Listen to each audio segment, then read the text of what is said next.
د بازارګوټی د زرګونه کورنیو د ماښام مړۍ د پیدا کولو ځای دی او کارکوونکي یې ډیری هغه میرمنې دي چې د کورنۍ سرپرستي کوي. په بامیانو ولایت کې د لاسي صنایعو په دغه بازار کې نږدې 40 میرمنې هټۍ لري او بېلابېل افغاني لاسي صنایع پکې پلوري. د دې بازار مسؤلینې وایي چې په مستقیم ډول دلته 40 میرمنې دکانونه لري او شاوخوا 6,000 نورې میرمنې د بامیانو ولایت په بېلابېلو سیمو کې له کوره کار ورسره کوي. با ما کسی ما کار میکنیم قدش که بی‌بوداهت هستن. له موږ سره تر ډیره هغه میرمنې کار کوي چې د کورنۍ سرپرستانې دي او په کور کې د ګټې څوک نه لري. په دې بازار کې هر هټیواله میرمن په کلیوالو سیمو کې له 40 څخه تر 100 پورې کارکوونکي لري. د دوی په خبره چې په دې وروستیو کې یو ځل بیا د توکو پلور د پخوا په پرتله باندې ښه شوی او د کورنیو مشتریانو په ګډون بهرني مشتریان هم لري. خب رو به پیشرفت است. ورځ تر بلې مو اوس مهال کاروبار د پراختیا په حال کې دی. له ما سره 40 میرمنې کار کوي او د تیرو څو میاشتو په پرتله باندې اوس مهال کارونه ښه سوي.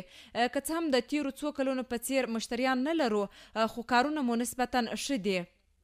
که واقعیت شما کار بکنین آدم غریب هستین بخش فرهنگ بخش صنعتی کار. موږ ته حکومت ویلي چې تاسو غریب خلک یاست خپلو کارونو ته دوام ورکړئ. اوس نو زموږ له حکومت څخه غوښتنه دغه ده چې زموږ د لاسي صنایعو لپاره نندارتونونه جوړ کړي او دغه راز دغه میرمنو لپاره ورکشاپونه په لار واچوي. په ټولو ولایتونو کې د خلکو اقتصادي وضعیت خراب دی، نه تنها په بامیانو کې. باید له دوی سره مرسته وسي. په دې مارکیټ کې هټیوالې میرمنې وایي چې حکومت دې په کور دننه او بهر د دوی د لاسي توکو لپاره نندارتونونه جوړ کړي او له دوی سره د مرستې وکړي. زما خپل 8 کاله کېږي چې په دې بازار کې دکان لرم او بېلابېل لاسي صنایع لکه خامکو باندې کړي جامې، څپلۍ او نور توکي پلورم. غوښتنه مې له حکومت څخه دا ده چې لومړی خو د ټولو خلکو امنیت ټینګ کړي او بیا د خلکو لپاره د کار زمینه برابره کړي. که چیرته خلکو ته کار پیدا سي زموږ کارونه هم ورسره ښه کېږي. دغه میرمنې زیاتوي چې له دوی سره په کار بوختې ښځې یې ډیری د خپلو کورنیو سرپرستي کوي او که کاروبار یې ښه شي د هغوی کارونه به هم ورسره پراختیا پیدا کړي. فعلا 60 نفر خانم است. اوس مهال 80 میرمنې له خپل کور څخه ما سره کار کوي. دا ټول لاسي صنایع دي او دلته یې اړتیا نشته چې په دکان کې را سره کار وکړي. نو ټول له خپل کورونو څخه کار کوي. په دې کې ډېرې میرمنې د خپل کورنیو سرپرستې دي او هر یوه اولادونه لري. یتیمان ورته پاته دي او خاوندانې نسته.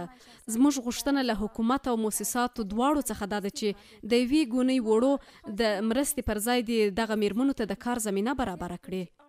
د افغاني میرمنو په لاس جوړ شوي توکي اوس تر نړیوالو بازارونو هم رسیدلي او د ښه کیفیت له کبله په کور دننه او بهر خورا ښه نوم لري.